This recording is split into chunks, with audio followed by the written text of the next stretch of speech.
Děkuji, že jste nás tady přivítali v těm vojném počtu. My jsme chtěli ztratit se na studia a předvedeme vám něco ze staré indické védské kultury, zpívání bhajanů, kirtanů, potom bude krátká přednáška z Bhagavad Gita, což je taková část Mahabharaty, o které jste se určitě učili v dějepisu, myslím, na gymnáziu se učí. No a na konci se budete moci zeptat na různé otázky tady našeho vzácného hosta Danavira Maharaji, který přijel momentálně z Helsinek, ale jinak ze Spojených států, a který se tady v tom studiu věnuje už několik desítek let a má spoustu zkušeností. Jakýkoliv praktické věci ze života, které se aktuální záležitosti, tak můžeme diskutovat z pohledu staré moudrosti Indie. A na konci programu můžete si tady podívat na knižky, které jsme přivezli, které překládáme ze sanskritu původního do angličtiny a do češtiny.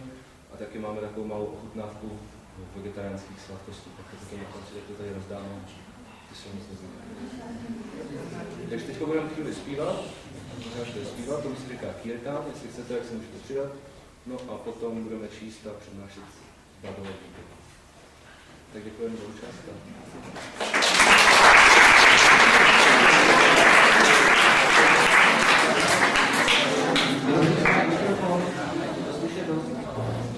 Slyší všichni to, co tady říkáme? Tak to je skvělý. Už je to lepší takhle? Slyšíte?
going to speak a little bit about the Vedas. Takže nyní budu hovořit o Vedách.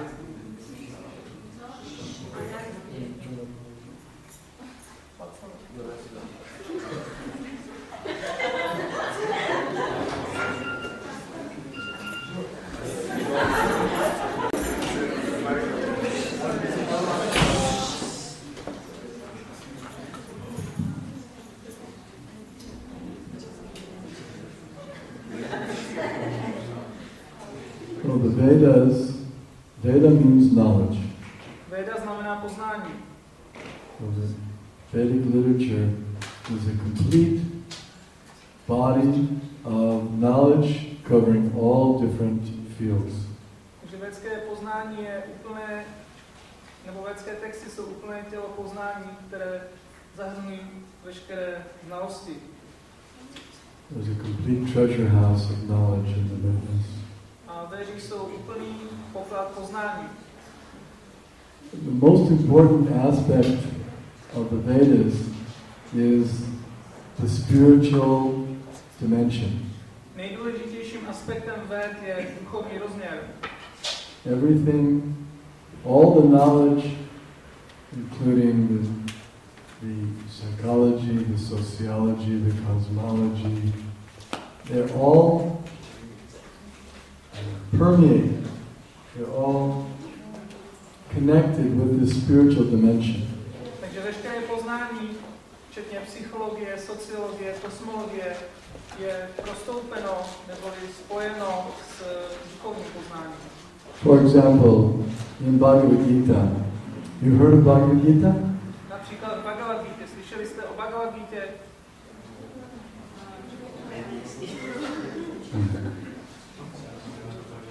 This book. Actually, we have Bhagavad Gita in Czech. Takže máme tady Bhagavad Gita v češtině. So those of you who are interested, you can see it's one of the, you could say, the main book of the Vedas. Takže ti z vás, kteří budou mít zájem, se pak můžete tam podívat. Takže můžeme říct, že Bhagavad Gita je nejhlavnější knihou mezi Vedami. So in the beginning, Lord Krishna, who's the speaker, he explains, Tehino sminyata dehe komaram yovanam jara, tata dehantara praptir, diras tatra nuyati. As the embodied soul continually passes in this body, from boyhood to youth to old age, the soul similarly passes into another body at death. The self-realized soul is not bewildered by such a change. Takže Shri Krishna, který je mluvčím Bhagavad Gita, vysvětluje hned na začátku, že stejně jako vtělená duše přechází v tomto těle z dětství do chlapectví, potom do zralého věku a nakonec do stáří, tak stejným způsobem tato duše přechází v okamžiku smrti do jiného těla a moudrý člověk se tím nechá zmást. In other words, this body that we have, it's always changing. Jinými slovy, toto tělo, které máme, se neustále mění.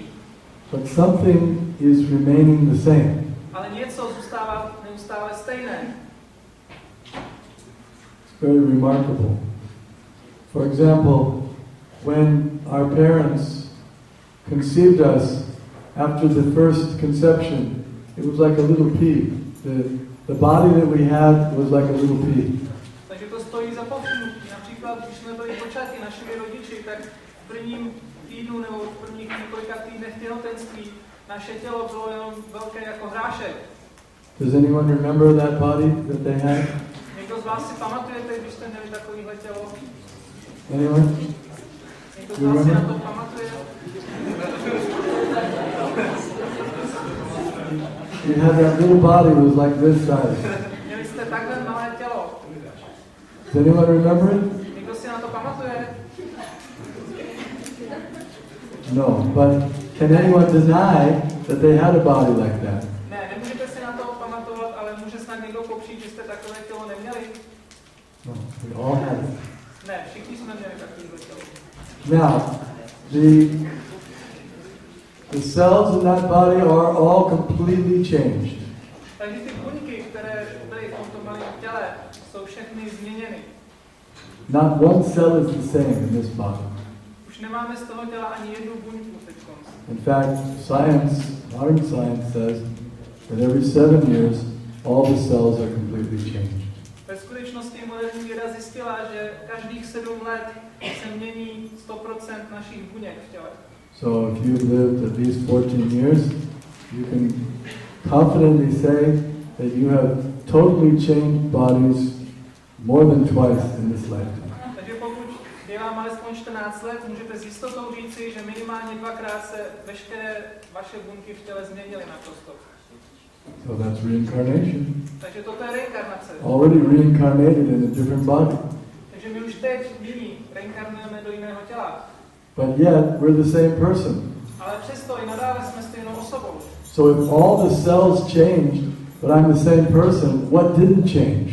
Takže pokud všechny ty buňky našeho těla se mění, ale já jsem se nezměnil, tak co to je to, co se nemění? So that's called the Atma, or the self, the person. Takže to se nazývá Atma, neboli vlastní já, osoba. Sometimes called the spirit, sometimes called the soul. Někdy se nazývá duch, někdy duše. That non-material particle is ourself. Tato nehmotná částička, to jsme my. To je naše vlastní já. It doesn't change. A to se nemění. Even though the body changes. I přesto, že tělo se mění. And if we've already outlived the different bodies we've passed, then what's the difficulty in outliving when the body is completely finished? Takže když už jsme takto zažili různá naše těla v minulosti, jaká je těžkost pochopit, že stejným způsobem v budoucnosti budeme procházet různými dalšími těly. You see the point? This is the basic teaching of Bhagavad Gita in the beginning, that you're not that body. Takže chápete tento bod? To je základní učení Bhagavad Gita, že my nejsme toto tělo. Now, we may think, well, I feel like I'm this body. Takže my si můžeme myslet, ale já mám pocit, že jsem toto tělo. But we can't just go by feelings, we have to use some intelligence. Ale my nemůžeme se řídit pouze pocity, ale musíme také používat inteligenci. For example,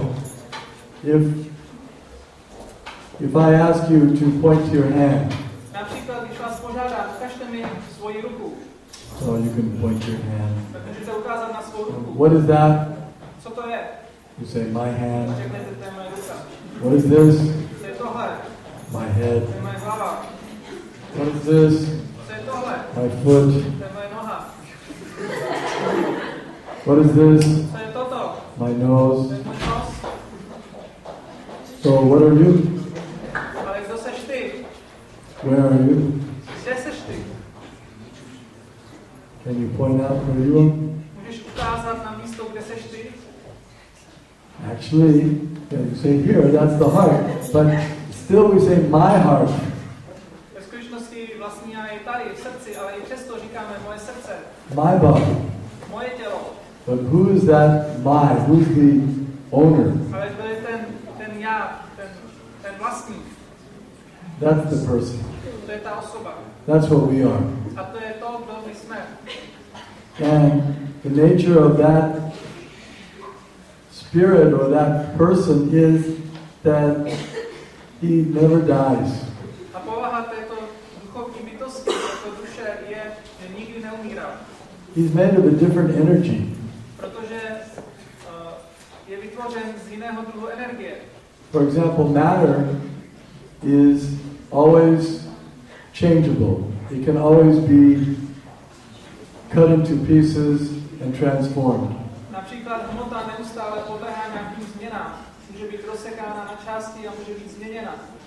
But the nature of the Atma or the spirit is that it can never be cut into pieces, it can never be transformed. Ale povaha duše vlastního já je, že nikdy nemůže být rozsekána na kousky a nikdy nemůže být změněna. That's the unique quality of the spirit. A to je unikátní vlastnost ducha. And inherently we all know this. A my v podstatě to všechno víme. Because by nature we all want to live. Podvědomě to víme, protože my všichni máme touhu žít. No one wants to die. Nikdo nechce zemřít. Even if we're in danger of dying, we become very frightened. Když nám hrozí nebezpečí smrti, tak jsme velice vylekaní. So the Vedas explain that this spiritual being is meant not to live in the material world, but to live in the spiritual world. Takže Vedy vysvětlují, že toto nehmotné já není určeno k životu v tomto materiálním světě, ale je určeno k životu v duchovním světě. There are two worlds, the material world that we're living in now and the spiritual world. Existují dva světy. Materiální svět, v kterém nyní žijeme, a také je tady ještě duchovní svět. In the material world, everyone has to die. V materiálním světě každý musí zemřít. Grow old, become diseased. Každý musí zestárnout a onemocnět. Do you know anyone that's free from these things?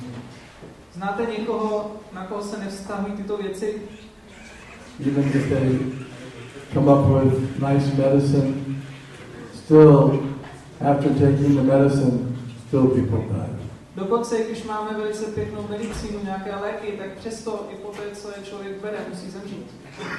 But no one wants to die, so why is this happening? Ale nikdo nechce zemřít, takže proč se to děje? The Vedas say the reason this is happening is because we're not in our real habitat. This is not our real home. Takže Vedy odpovídají, říkají, že důvod je ten, že my nejsme v našem domově. Tady. The real home of all the living entities is in the spiritual world. Skutečným domovem všech živých bytostí je duchovní svět. And the purpose of life is to return back to that spiritual world. A smyslem života je navrátit se do tohoto duchovního světa. And the process for returning is yoga. A způsob, jak se tam navrátit, je yoga. You've heard the term yoga Určitě jste before. slyšeli slovo yoga. Yoga means to link with the Supreme. Slovo yoga znamená spojit se s nejvyšším. And this Bhagavad Gita and this chanting that we're doing, this is part of yoga. A tato Bhagavad Gita, také to zpívání, které jsme vám tady předvedli, to je částí té jogy. This chanting is called mantra yoga. Toto zpívání se nazývá mantra yoga. The word man means mind and tra means to deliver. So the mantra, it delivers the mind from anxieties. Slovo mantra znamená to, co vysvobodí mysl od všech úzkostí. It's a transcendental sound vibration. Je to transcendentální zvuková vibrace. Now, you might say, well, why do we repeat the same word so many times? Takže můžete se zeptat, proč opakujeme stejná slova pořád dokola. But repetition of a good thing is good. Ale opakování dobré věci je dobré. And the names of Krishna are not only good, but transcendentally good. A jména Krishny nejsou jenom dobrá, ale transcendentálně dobrá. Do you know what they mean by transcendental? Víte, co to znamená transcendentální? Transcendental means beyond the material realm. Transcendentální znamená mimo hmotnou oblast. Something supernatural. Něco nadpřirozeného. This chanting is in that category. A toto zpívání náleží do této kategorie.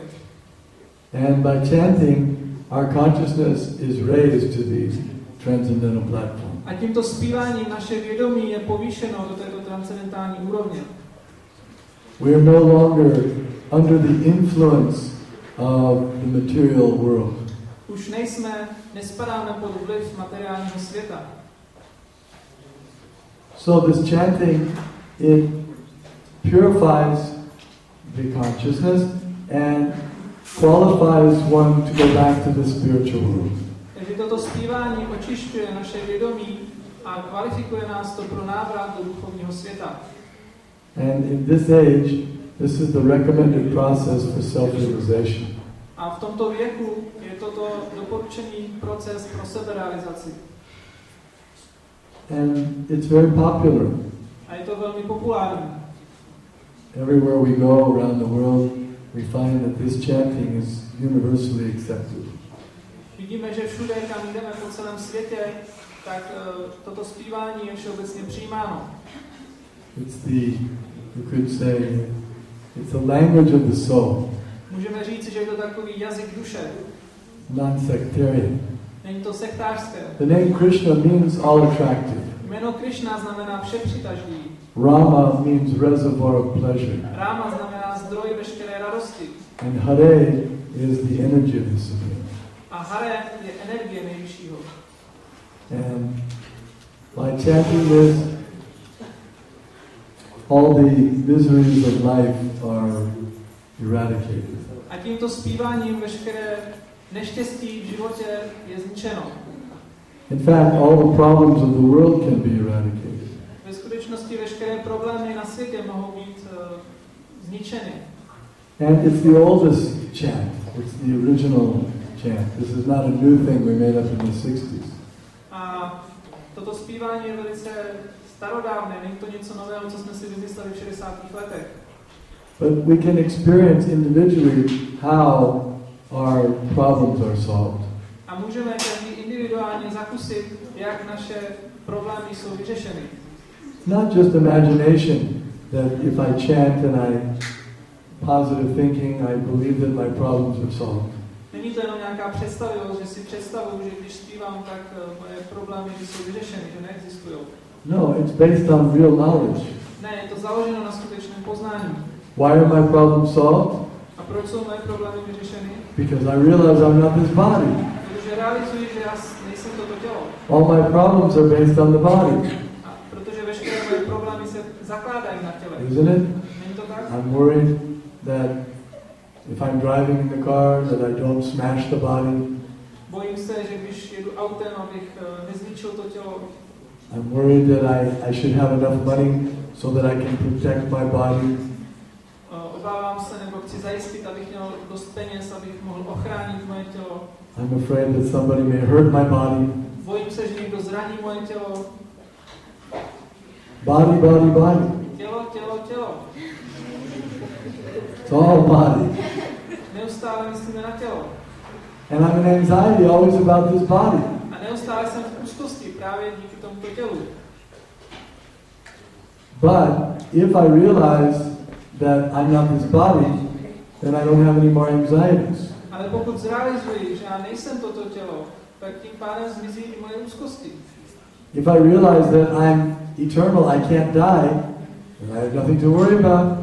Když zrealizuji, že já jsem věčný, že nemohu umřít, tak není čeho bych se bál.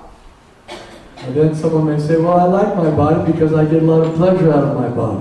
A někdo může říct, ale já mám rád svoje tělo, protože prostřednictvím svého těla získávám mnoho požitků. Right? Now you're young, you're thinking you're getting a lot of pleasure out of your body. Není to tak, teď jste mladí a myslíte si, že díky svému tělu můžete zažívat spoustu radostí.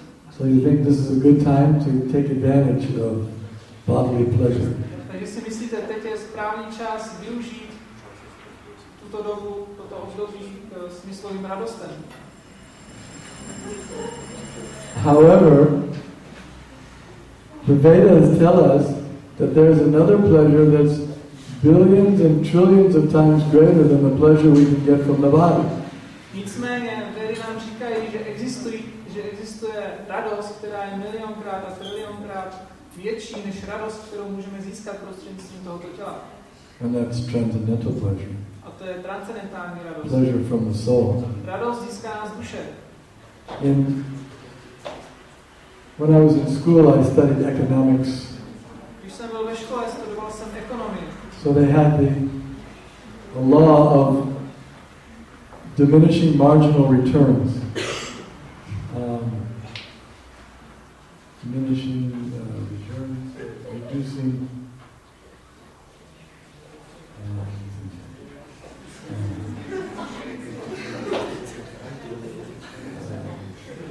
Well, I'll explain. Yes, okay, I'll explain. So I'll explain what this law says. Takže jsme se tam učili jeden zákon, to teď vysvětlím. So it says that every time you try to enjoy something in the material world, the amount of pleasure you get from each unit decreases. Takže ten zákon říká, že každým okamžikem, když se snažíme užívat si něčeho v materiálním světě, tak pokaždé to množství toho získaného požitku klesá. So, for example, if I want an ice cream cone, it's $1. I'm willing to pay $1 because I think I'll get at least $1 worth of pleasure.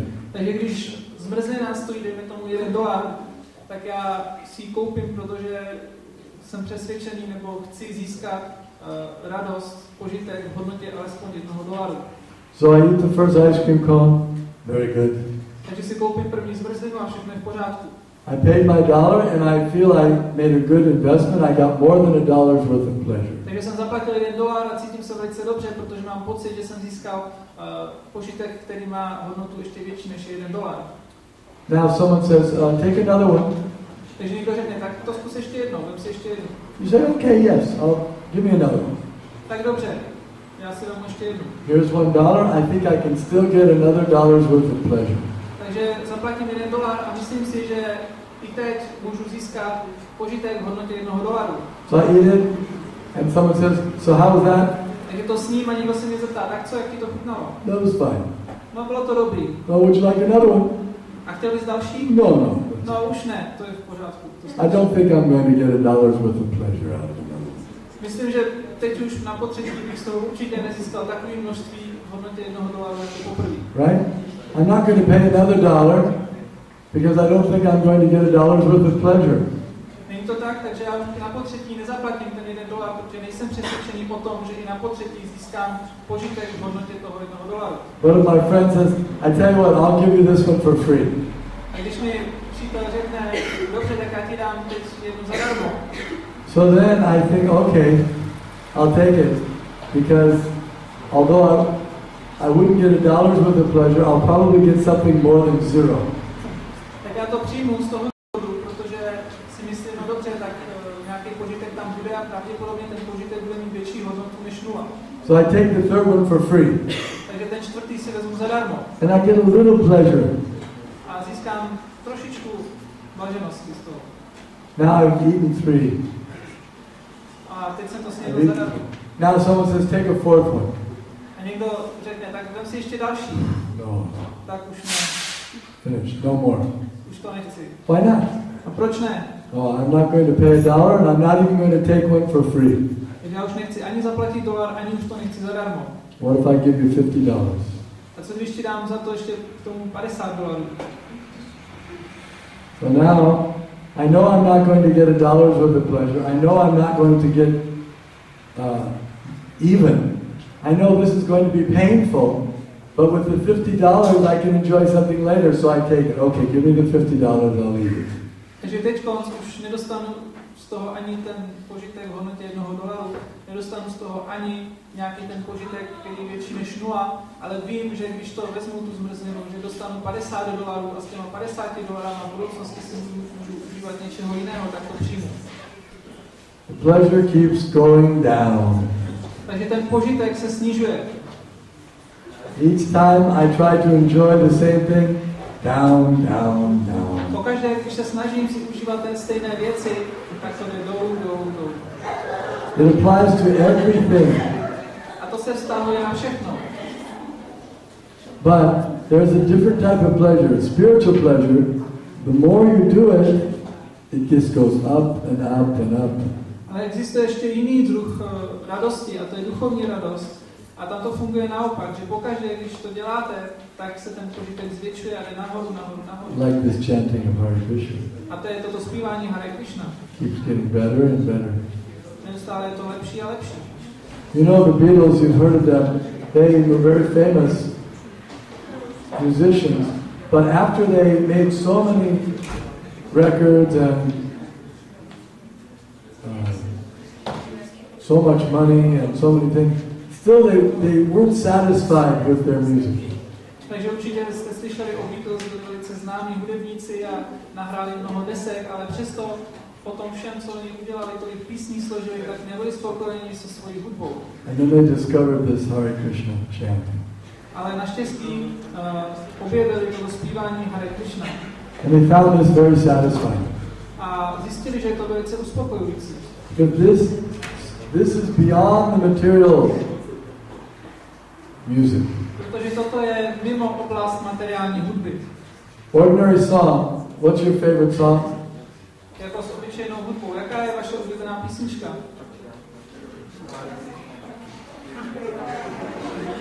What is it? What's the name of it? Jak se to jmenuje?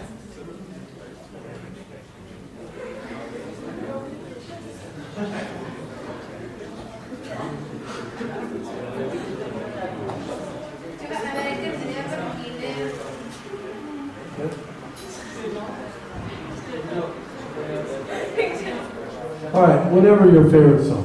Tak nevadí, když je to cokoliv, vaše oblíbená písnička. Who can think of one song that they like? Give us the name of one song. Takže vezměme jednu písničku, kterou máte rádi. Anyone, it's okay. Někdo, řekněte oblíbenou svoji píseň. Kdokoliv.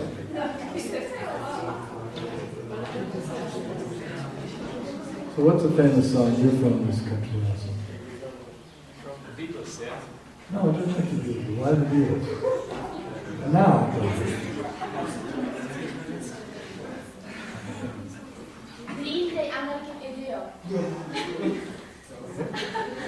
Say it.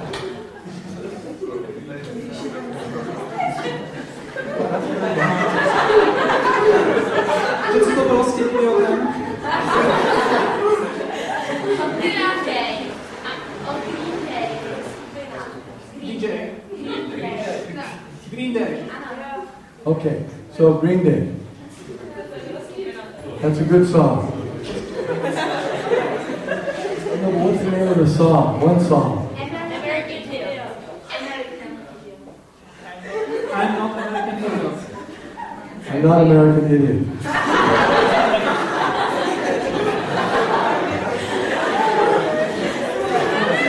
So, alright, so now if you sing that song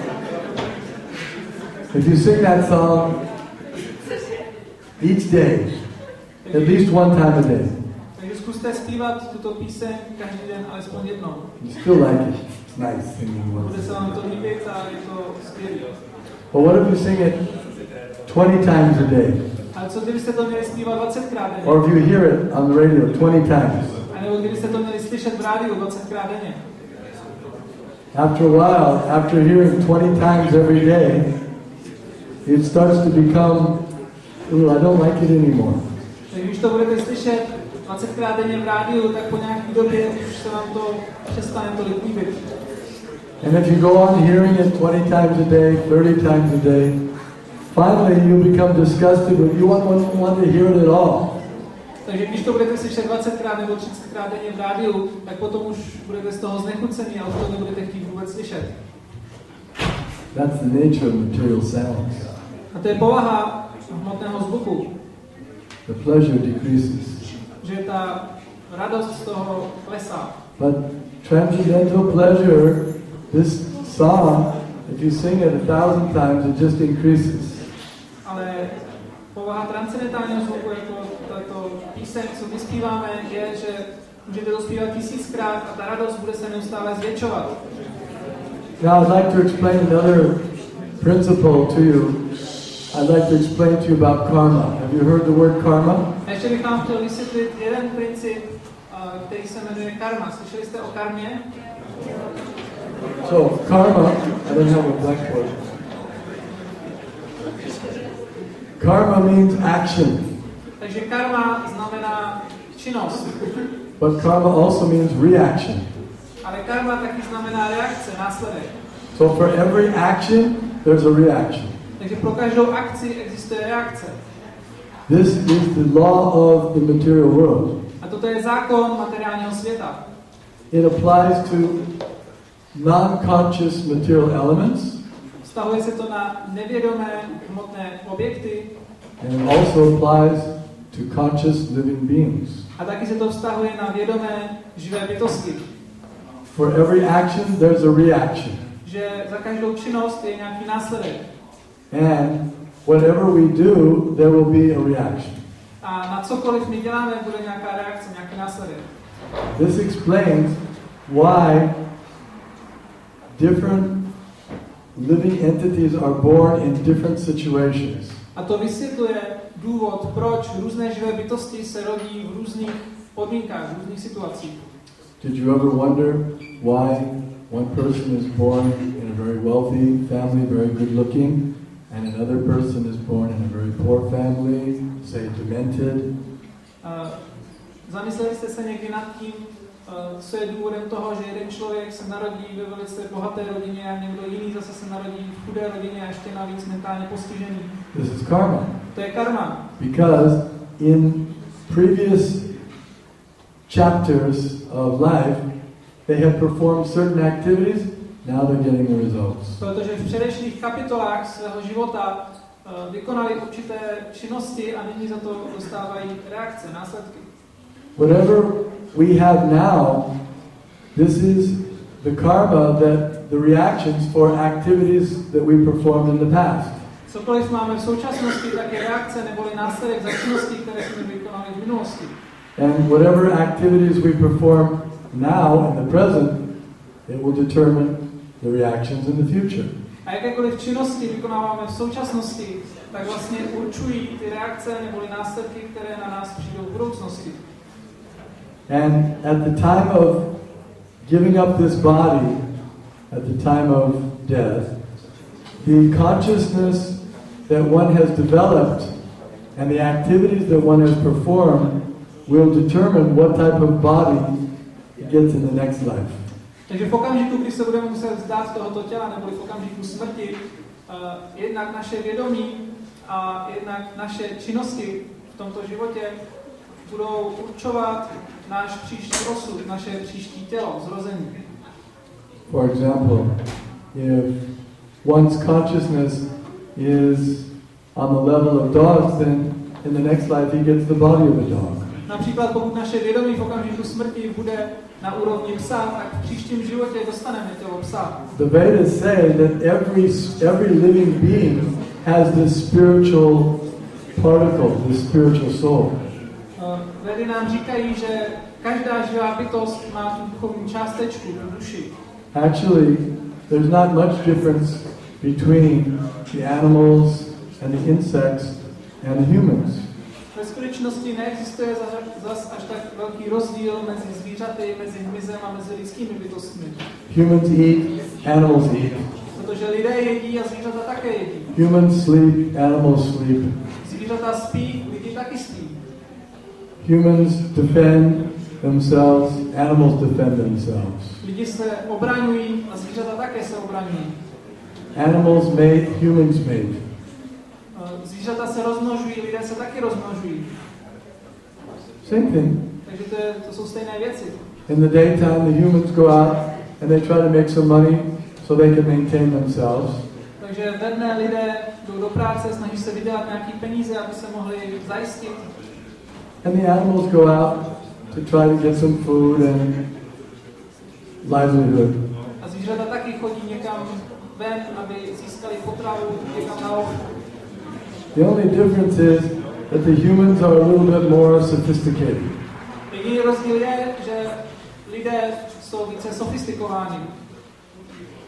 The animals, they mate just out in the open on the street, and the humans, they like to have a nice apartment for mating. Takže zvířata jsou schopni žít venku otevřeně na ulici, zatímco lidé si pořídí velice pěkný byt. But the business is the same. Ale ty činnosti jsou stejné. So, the spirit souls, they inhabit all the different living species. Takže živé duše přebývají v různých životních druzích. And according to one's activities, he gets a different type of body. A podle svých činností ta živá bytost získá příslušný druh těla. So the purpose of human life is to engage in activities which will elevate the soul. Takže smyslem lidského života je zaměstnat se v těch činnostech, které povýší naši duši. That means to raise the consciousness. To znamená poslednout naše vědomí. To bring the consciousness up from just the lower level bodily pleasures to the spiritual pleasures. To znamená povýšit naše vědomí z úrovně těch hmotných požitků na úroveň transcendentálních požitků. And this moving of the souls is called transmigration of the soul. A toto vlastně stěhování duší se tomu říká transmigrace duší.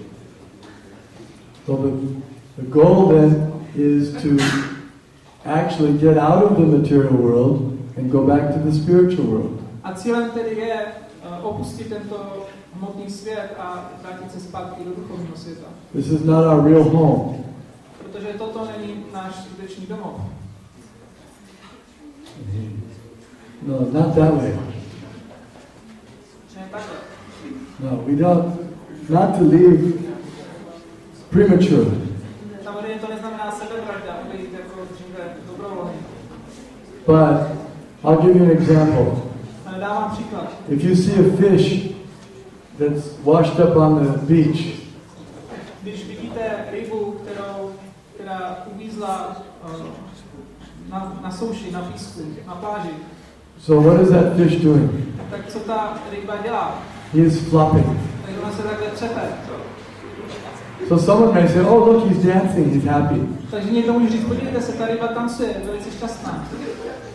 But actually he's not happy. Ale ona není šťastná. He's miserable. Ona cítí se velice mizerně. So you may say, well, let's give him something to eat, maybe he's hungry. Takže někdo může říct, no tak té rybě dáme něco najíst, třeba má hlad. So you give him some food, but he can't eat it.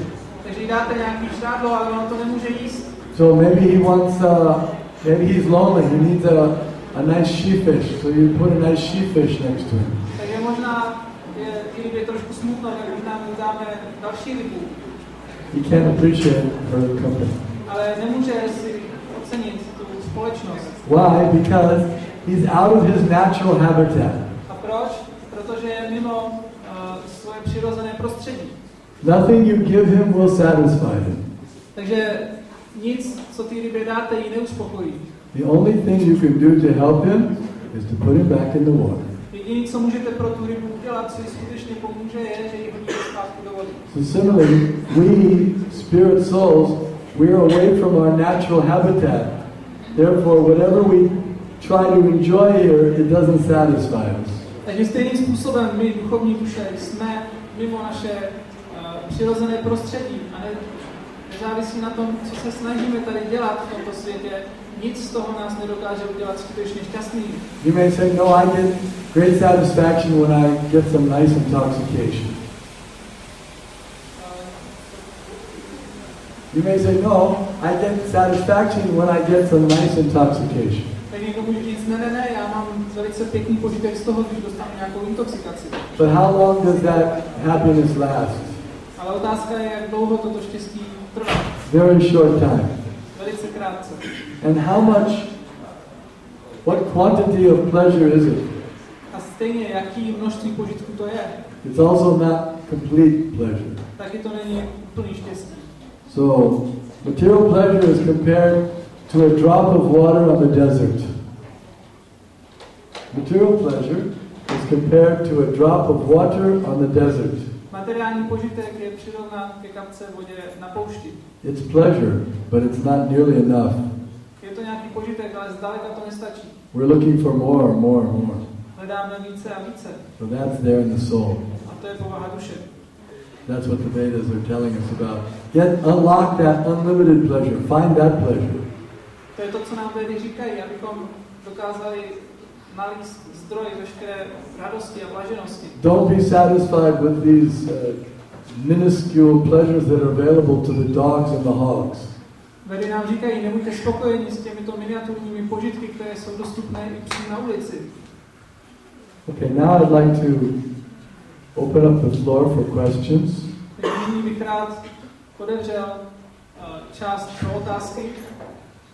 So if you raise your hand if you have a question, try to make them intelligent questions.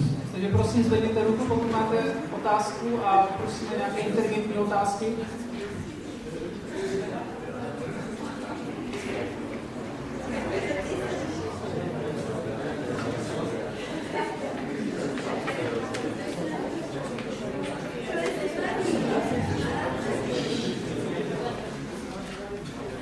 Tak to začnu já. Bylo zde hovořeno o povýšení při dalším vtělení nebo ponížení při tedy dalším vtělení, při inkarnaci. Kdo rozhoduje o stupni povýšení či ponížení? So you said here that there is an elevation or degradation in the next bodies of incarnation. So the question is, who is deciding our elevation or degradation? Yes, this is a good question. Takže to je dobrá otázka. Decided by the judges. Takže potom rozhodují soudci. There are judges. Existují soudci. There are living beings who are above us humans. Existují živé bytosti, které jsou na vyšší úrovni, než jsme lidé. So they're making the decisions. Takže oni dělají toto rozhodnutí.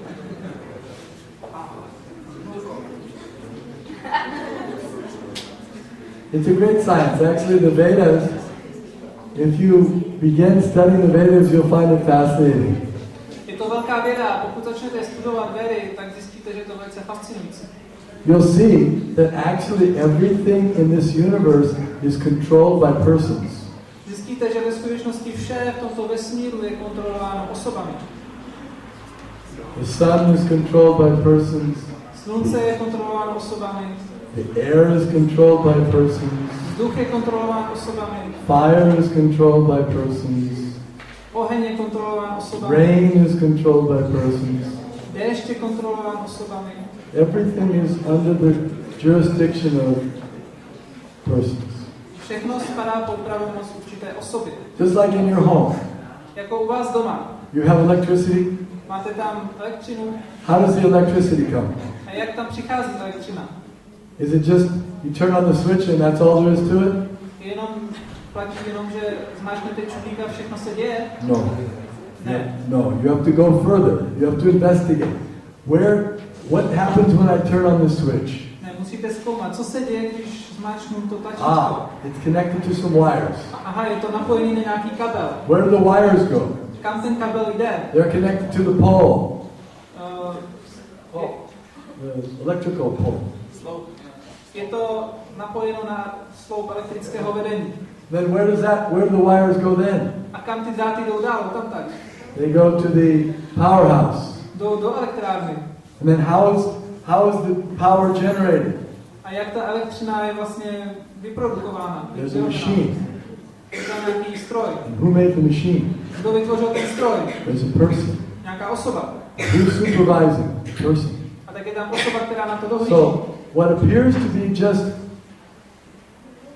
impersonal energy, if you trace it out, you'll find there's a person behind it. Takže to, co vypadá na první pohled jako neosobní energie, když zkoumáte původ té věci, tak dospějete k osobě. Good question. Okay, next To je question. dobrá otázka, nějaká další ještě? Yes, Can sir. we become one of those higher beings when we reincarnate higher? Můžeš to přeložit, prosím tě? Jestli se můžeme stát těma vyššíma bytostma, když si to ten život jako když se reinkarnuje vejš. Yeah. Another very good question. Tak to je další velice dobrá otázka. And the answer is yes. A odpověď je ano. Next question. Další otázka.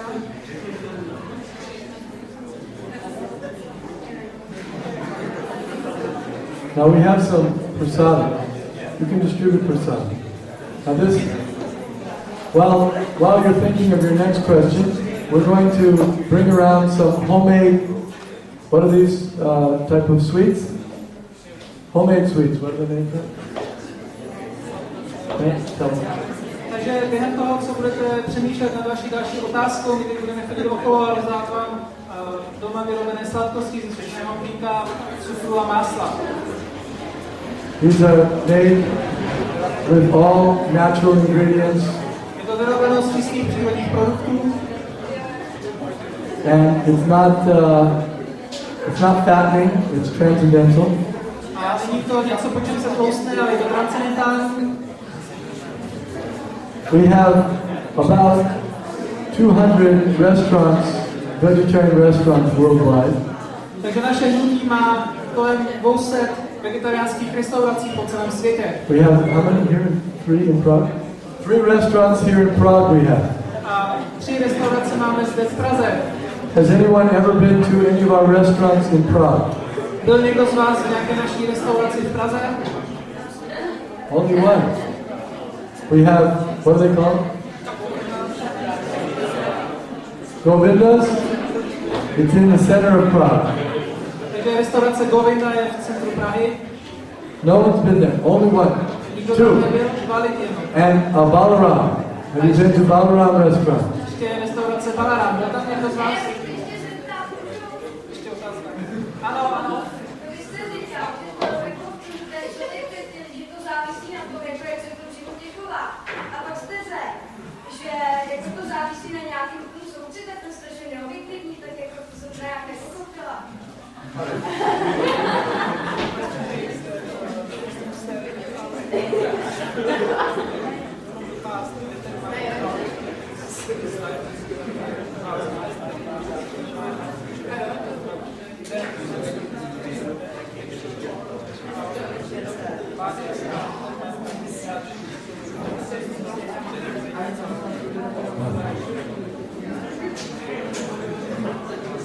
Another good question. Takže to je další dobrá otázka. This is a very intelligent class. Takže vy jste velice inteligentní třída. Good class. Dobrá třída jste. No, they're intelligent students. Maybe they just need some higher inspiration. Okay, so the answer is that the bodies that we have now are determined by our past activities. Takže odpověď je, že ty těla, které máme v současnosti, závisí na našich minulých činnostech. But I have free will. I can use my body the way I want to. Ale já mám zároveň svobodnou vůli a já můžu použít své tělo tím způsobem, jakým chci. Right? Není to tak? I may have a big strong body. I may have a big strong body. Můžu mít silný tělo. So with my big strong body I can go and beat people up. Takže s mým silným tělem já můžu přijít okolo a mlátit lidi. That's bad karma. A to je ale špatná karma. Or I can protect people. A nebo svým silným tělem můžu ochraňovat lidi. That's good karma. A to je dobrá karma. I have free choice how to use my body. Takže já mám svobodnou volbu, jakým způsobem budu používat své tělo. So please visit our restaurants. Govinda, what's the address? Takže prosíme, zveme vás, můžete navštívit naší restauraci v Praze, v Soubinské ulici 27.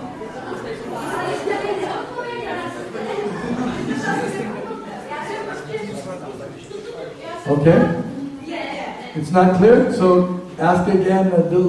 I thought I answered it. We have free will. Takže prosím tě se zeptej ještě jednou. Já chci vědět, že to teda závisí, jako, jestli to závisí na tom, jak se budu chovat, nebo na tom, že je to jedno a že to pak rozhodne za mě úplně někdo jiný, kdo je ještě na výši, prostě nade mnou. To nebyla odpověď, prostě na to, co jsem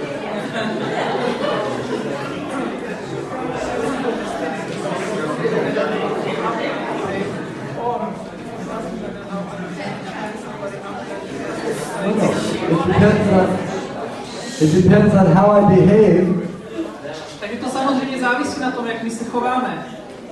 And that behavior is judged, and the distribution or elevation is decided by the judges. A výsledky našeho chování, to jestli budeme povýšení nebo ponížení, o tom rozhodují ty soudcové. Okay, so we have just, I think, 5 more minutes, is that right? Takže kolik máme času ještě? Asi 5 minut, je to tak? Wait a second. Who decides how many minutes we have? 5? Kdo rozhoduje, kolik máme ještě času? No one knows. No, students say. But, all right.